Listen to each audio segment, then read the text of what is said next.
Ah, the long essay question. This is where the College Board takes off the training wheels. They remove your precious documents that you love so much, and in their place, they give you nothing. In fact, they can't even come up with a cool name for it. It's a long essay question, so they called it the long essay question. Today, let's review the long essay question.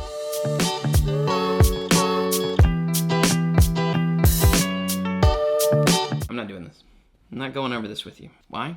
We already did this. This is a DBQ without documents. Don't think you need to go crazy here and learn some whole new process. You do not. In fact, they felt so bad about taking your precious documents away that they offered you a compromise. You get to choose from 3 prompts. And not only that, they spread out the prompts. Prompt 1 will be from 1200 to 1750. So look here for a focus on the first semester stuff you went over. Prompt 2 will be from 1450 to 1900. So look for stuff from the middle of the school year. Prompt 3 will be from 1750 to 2001. So look for stuff from the last few months. Plus, all 3 will ask you the same reasoning process. There are only 3 options here. Comparison, this is your classic compare and contrast. Causation, this is your classic cause and effect. Continuity and change, this is your classic what changed and what stayed the same over this period of time. So you will get 3 prompts from 3 different periods, but they will all come from one of these 3: comparison, causation, or continuity and change. Let's check an old one to see what I'm talking about. This is from 2019.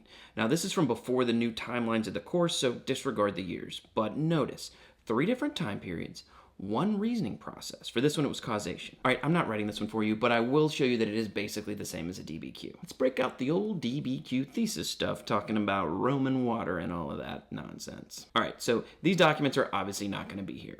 And this is going to be your problem. You actually need to know some stuff. But this isn't a gotcha question. They give you 3 options. So pick the poison from the 3 they give you and get started. You've made your choice. What's next? Easy. Read the prompt again. Then, after that, reread the prompt. Now this may sound crazy, but reread the prompt again and mark it up. Underline it, circle it. This is the last part of a $90 exam. Don't mess it up. Make sure you're doing what they're asking you to do. ATDP. All right, now rewrite the prompt with the specific answer as to how you're answering it. Don't just rewrite the prompt. If it's causation, don't just say there are many ways that this caused that. That's not a thesis. If it's continuity and change, don't say things changed politically and stayed the same socially. Also not a thesis. Way too vague. Never list categories and act like you're making an argument. You're not. It's not a thesis. If it's comparison, don't just say there were many similarities and differences. Oh yeah? Like what? The way you answer that question, like what? That's your thesis. Okay, now you need context. That's our old friend, the Star Wars crawl. Exact same concept. Contextualization is contextualization. Then the body paragraphs. Lead with a topic sentence and support that topic sentence with historical information that you know. Not from the documents this time, but from your brain. So of course the College Board here doesn't say how many pieces of evidence you need, but they do say you need specific examples. So, at least 2. And this is a move the College Board does a lot. They won't come up with the specific rubric for your essay until after everyone in the country has already written it. So, sorry, I can't tell you how many pieces of evidence you're going to need in the LEQ, just that you will need more than 1. So, since we can assume it's going to be 2 or more,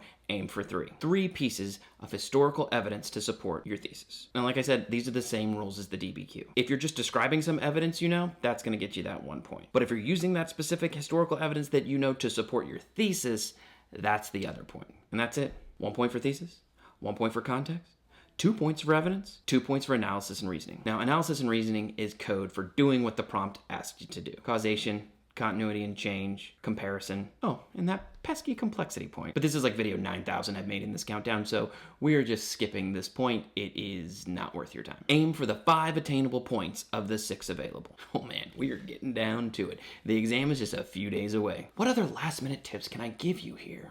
See you tomorrow.